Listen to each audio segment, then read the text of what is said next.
also what I'm noticing in my own life is our psychological energy and inclination changes. When you were young, you were thinking, I'm going to change the world, and I'm going to have this impact and that impact, and do this and do that, and then you get older and you're like, I don't know. It's something, any of you who are around my age, yeah, you understand? Your inclination changes. It's supposed to be like that. Your energy level changes. It's quite a fascinating thing. And I have a tremendous faith in this whole system of Varna and Ashrama, as described in the scriptures. I see that it is real, and it works. So Dasarath was like that. He wasn't trying to hold on to power till the end for power. I think how Prabhupada was so critical of Gandhi. Why didn't he retire? And Dasarath, somehow or other, he felt some urgency about this. And he said, I need to do it now.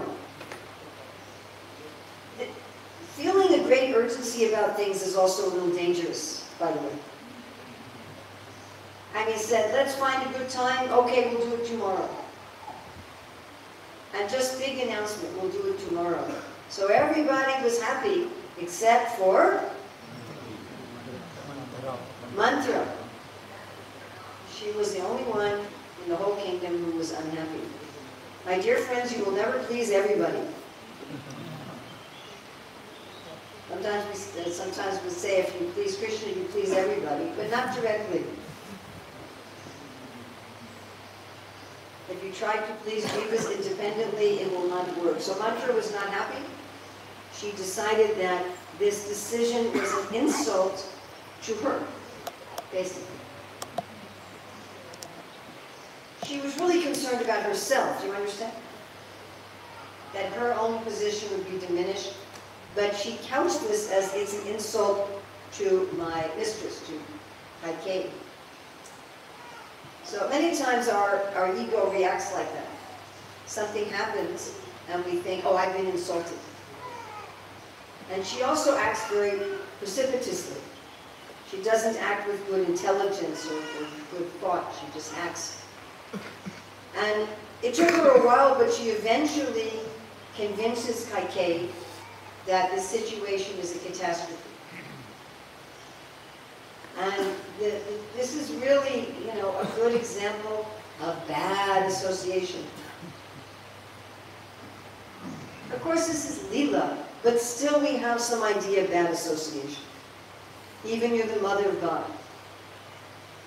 You should never think, well, I'm so fixed in bhakti, I'm such a solid devotee, that I can associate with anybody.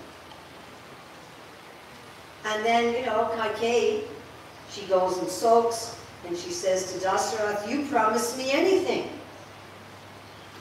I said Dasarath seems to have a habit of this. You said whatever I wanted. Please, don't trust another jiva that much, okay? Just one of the lessons from the Ramayana.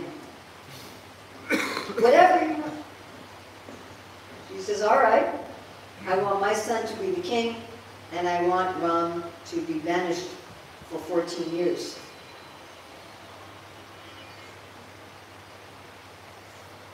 So then Lakshman, of course, he's ready to fight. And finally, Ram says, no, you can't fight our father.